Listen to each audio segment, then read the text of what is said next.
On March 4, 1933, Franklin D. Roosevelt stood before the United States Capitol in Washington, D.C., and became the 32nd President of the United States. He took office during the Great Depression, one of the darkest periods in American history. Banks were failing, businesses were closing, factories were silent. Millions of people had lost their jobs, their savings, and their confidence in the future. America was not only facing an economic crisis, it was also facing a crisis of fear. Roosevelt understood that before the country could recover financially, it first had to recover emotionally. He began by speaking directly to the anxiety of the nation. Then he delivered the most famous line of the address.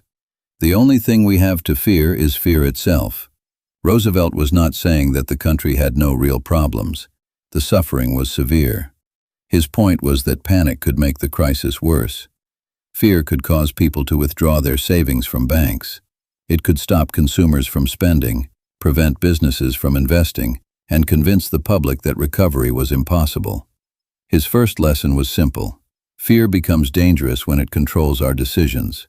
Roosevelt then criticized the financial leaders whose reckless behavior had contributed to the collapse. He argued that the economy had lost its sense of responsibility. Too many people had pursued profit without considering the damage their decisions could cause to workers, families, and communities. He believed that financial institutions existed to serve society, not merely to enrich a small group of people. This remains an important lesson today. Markets depend on trust. Banks, businesses, and governments must act responsibly. Once trust disappears, even a powerful economy can become unstable. Roosevelt also focused on unemployment.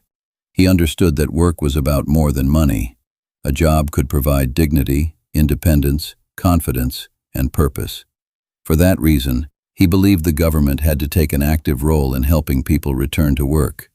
He declared, "This nation asks for action, and action now." These words turned the speech from a message of comfort into a promise of leadership. Roosevelt was telling the American people that his administration would be judged by what it did, not simply by what it said. He called for public works, economic reform, stronger financial protections, and national cooperation. These ideas would later form the foundation of the New Deal. Roosevelt also argued that extraordinary crises may require extraordinary action. However, strong leadership does not mean unlimited power. The lasting lesson is that governments must be able to act quickly during emergencies while still remaining accountable to the law and the public. Another major theme of the speech was shared responsibility. Roosevelt did not claim that one president could rescue the country alone. Recovery would require government, businesses, workers, communities, and ordinary citizens to cooperate. The crisis affected everyone. A failed bank could destroy family savings. A closed factory could damage an entire town. A struggling farm could affect food production, local businesses, and future generations. Because the problem was collective, the solution also had to be collective. Roosevelt's optimism was powerful because it was honest. He did not deny the danger. He acknowledged the failures, described the hardship, and prepared the country for sacrifice. But he also reminded Americans that they still had resources, skills, courage, and the ability to work together. His hope was not passive. It was based on action.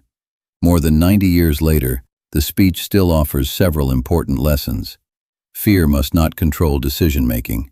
Leaders must tell the truth about difficult conditions. Confidence must be supported by a real plan. Economic systems require responsibility and trust. And lasting recovery depends on cooperation. Roosevelt's address did not end the Great Depression. No speech could do that. But it changed the emotional direction of the country. It gave Americans a language for understanding the crisis and a reason to believe that recovery was possible. Its greatest lesson may be this: leadership begins by confronting reality. It grows through trust, and it succeeds when words are followed by action. Courage does not mean ignoring danger. It means refusing to let fear make the decisions.